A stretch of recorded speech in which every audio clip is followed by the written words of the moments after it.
Wasalna issa l-aħħar mistiedna. Fil-fatt ħankun qegħdin nitkellmu dwar l-anja tal-poplu illi fil-fatt ħajrġa' jittella fil-xhur illi ġejjin, fil-ġimgħat anzi li ġejjin ma tantx tfadal.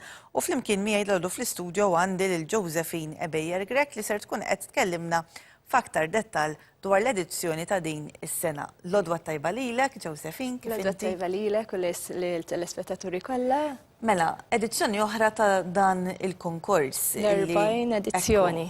L-40 wieħed x'hemm partikolari għal dan l-anniversarju din is-sena? Hija xi ħaġa sabiħa ħafna jekk iżżomm f'moħħok illi dan l-ewwel edizzjoni bdiet fl-1973, jiġifieri 43 sena ilu.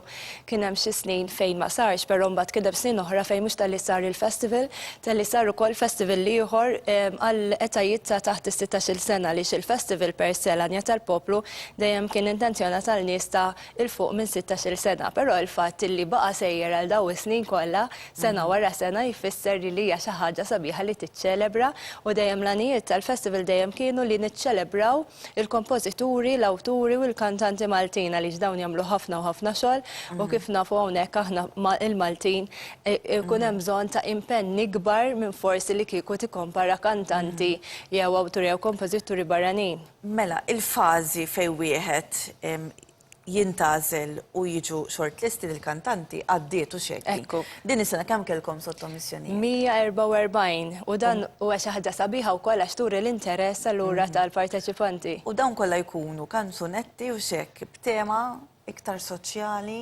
Kanzunetti bil-Malti, f'dawn id-39 edizzjoni dejjem kien hemm enfasi fuq il-tema soċjali li l-kanzunetta tirrifletti dak kollu li jħoss il-poplu Malti u għalhekk qisu maż-żmien qed tirrakkonta l-istorja ta' Malta u dak kollu li għaddu minnu il-poplu Malti. Però din is-sena hija s-sena illi il-Festival l-Anja tal-Poplu huwa wkoll Festival tal-Kanzunetta Maltija. Allura anka fir-regolamenti wieħed seta' jikta fuq kwalunkwe tema li rrid u anke l-mużika kienet libera. Allura, minn dawk il-144 sottomissjoni kemm intażlu issa għall-finali? Issa kien hemm ġurija esperta illi jażlu 6 u 18 il-kanzunetta illi ħajkunu qegħdin jiġu interpretati il-ħamis 7 ta' Lulju għaliex tajjeb li ngħidu wkoll illi b'differenza ma' snin illi għaddew fejn dejjem kien isir fuq serata waħda l-festival, din is-sena qed isir fuq żewġ serati u l-ħamis ħajkonna 18 il-kanzunetta ġdida li se jiġu varati, ikun hemm ġurija esperta ħatażel l-aħjar 12, imbagħad daw it-12 ħajkunu wkoll qegħdin jiġu interpretati fil-finali li tkun is-sibt 9 ta' Lulju.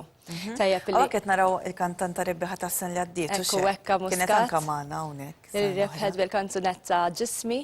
U anka din is-sena hemm varjazzjoni kbira ta' kanzunetti sbieħ temi differenti li żgur aħna qegħdin ukoll biex inħeġġu lit-telespettaturi hekk illi dawk kollha li għandhom mal-qalbhom il-kanzunetta Maltija hekk jagħmlu appuntament ħalli ma jitilfux dan il-festival prestiġjuż. TVM ħajkun qed jagħti opportunità lil dawk li jixtiequ jsegwu anke min huma l-partiċipanti permezz ta' TVM u programmi oħrajn li ħajkun qegħdin jixxandru f'dawn il-ġranet, fil-fatt aħna ħajkonna il-partiċipanti kollha u xekk fil-għodu ħajjiġu u jitkellmu dwar il-kanzunetti tagħhom. Din is-sena il-festival qed jiġi organizzat bħal dejjem mill-Anja tal-Poplu mill-Kumitat, però wkoll Fondazzjoni Kreattività, il-Kunsill Malti għall-Arti u il-PBS li mhux tal-li ħajxandar iż-żewġ serati tal-li qed jagħti ħafna prominenza lil dawn il-kantanti biex anka jistgħu jagħtu dik in-naqra qisha kurżità lit-telespettaturi dwar il-kanzunetta tagħhom u għalhekk il-kanzunetti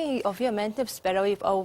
Ir-rebbieħ minn ħajintażel mill-ġurija esperta jew anke n-nies peress li ħajkun fuq it-televiżjoni jista' jkollhom ukoll il-jett li jażlu kanzunetta tagħhom. Ġeneralment naħdmu li tkun il-ġurija esperta milli tażel il-rebbieħa u r-rebbieħ li jingħażel fl-ewwel post ovvjament ikollu somma flus hemm 1000 euro, però hemm ukoll trofej sbieħ li qegħdin jinħadmu, trofej artistiċi ħafna għal kantant, kompożitur u awtur.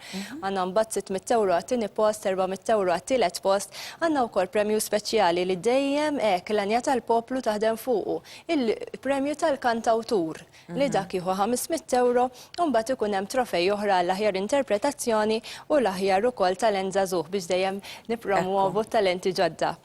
Tajjeb, jiena nirringrazzjak, Josephine, tal-li kont magħna hawnhekk dalgħodu u kellimtna dwar l-Anja tal-Poplu, forsi wara li nkunu kellimna lill-parteċipanti kollha tajjeb li nerġgħu